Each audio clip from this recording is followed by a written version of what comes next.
You are welcome to yet another episode of HN What's Your Say? The #1 listening show, where we discuss real issues with real people like you. We are still featuring R. Kelly. Real name Robert Sylvester Kelly. Also known as the R&B King. If you have been following the cases against R. Kelly closely, I am confident you now know the truth of what really happened between him and his now ex-girlfriends and wife. In that case, I am quite confident that when I've described the women against R. Kelly as entitled individuals, there is a 90% chance that you strongly agree with me. Not that I was there when all this was happening, but thanks to the two cases, first in New York, and the other in Chicago. From these we have been able to learn so much of what really happened. And what has enabled us? These women just won't stop telling about each other. First we saw Azriel Clary and Joycelyn Savage engaged in an exchange of blows at R. Kelly's Trump Tower residence, and then came Surviving R. Kelly. These women just cannot stop talking about each other and throwing one another under the bus multiple times. The very same way they cannot stop talking BS about R. Kelly. As if talking about R. Kelly is not enough, the levels of entitlement among these people can cause a judge who is interested in serving justice over cheap rewards to individuals to resign. As if sending R. Kelly to prison was not enough, the women also demanded millions of dollars in restitutions. All to be paid to them by none other than R. Kelly. But what are these restitutions for in the first place? Could this be what the government promised them before they agreed to participate in the infamous Surviving R. Kelly docuseries? A number of them described R. Kelly as a loving and caring boyfriend for the time they spent under his roof. Principal government witness at the Chicago trial, who goes by the pseudonym Jane, confessed to this while laying out her testimony. According to her, R. Kelly did not abuse women like the propaganda suggested. Instead, he bought them gifts ranging from candy to cars, took them on shopping sprees and expensive holidays, and went as far as paying her rent for the apartment she lived in after they separated. If you wish to know my opinion, R. Kelly is probably the nicest of boyfriends I have ever heard of. As if taking care of them was not enough, R. Kelly even made sure her father was not out of a job, and continued to employ him even after they were no longer together. However, this still wasn't enough.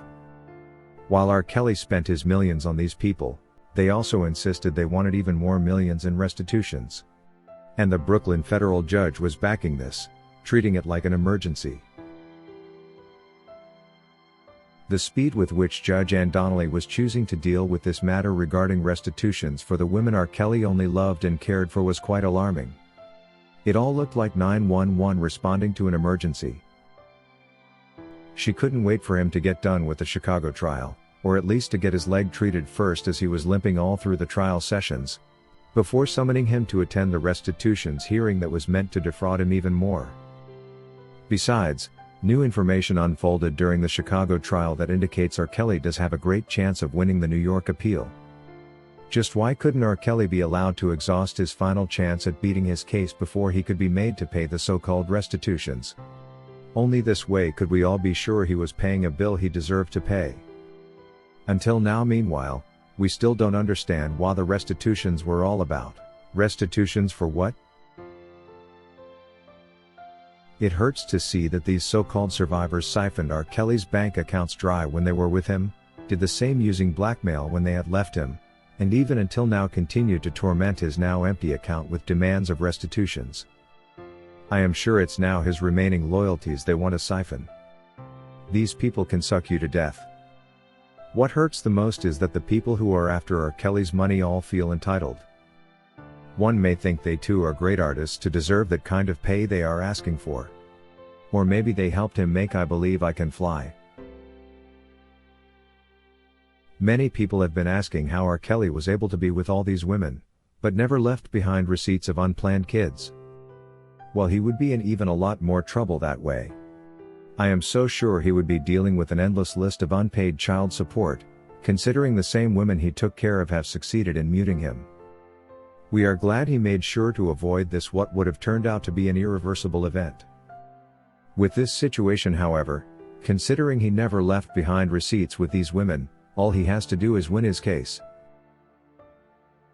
According to Tony Cobb, I know this is not just about Robert Kelly. The music industry has always made billions of dollars for big companies, and Robert was a pawn in the money game. Sony and all the other big companies do this to all the people involved with the record label. Robert Kelly was only trying to get what belonged to him when he demanded Sony pays him, and here goes the government indicting him, the media showing Surviving R. Kelly, and the women used to extort him. This extortion targets black men of power, and those involved generally feel entitled because they are backed up by a bigger power. Robert needs to reorganize his life after this and stop trusting everyone he comes across. Getting rid of people like Steve Greenberg is the first step, but he ought to trust nobody going forward. According to Ramona Johnson, "This is so sad how they are treating R. Kelly. He doesn't deserve this at all. It's not like he killed anyone. Killers sometimes don't get treated this bad. The money that they are taking is not theirs to take. It's money that his true fans raised for him to support him in jail." R. Kelly had been through enough with all of these made-up lies and the ridiculous sentencing. Give him his money back. So what if he made it from nothing to become the king of R&B, and his fans stand behind him through all of this mess? Jealousy is a terrible thing. Love you, Robert Kelly. According to Mountie Fins, "I really fail to understand why the court is in such a rush to have him pay the said restitutions. We understand well that when someone is convicted, they have to pay a fine. But why the hurry? Why can't they at least allow him appeal the case first to be sure that he is actually guilty of the alleged crimes?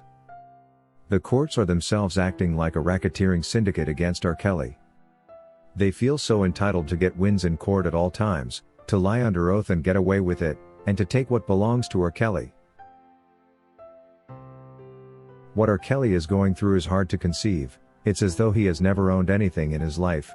He has practically lived his life for other to gain and not him. All his money was enjoyed by people who never really cared about him, and now the very same people are taking what's left of him.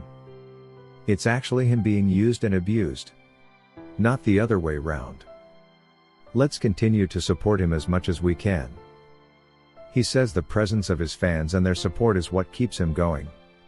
So I want to believe you guys are doing a good job standing up for him. If you wish to take part in a live interview on this channel discussing any of these topics, let us know by emailing us on sashahnnewsroom@gmail.com for scheduling.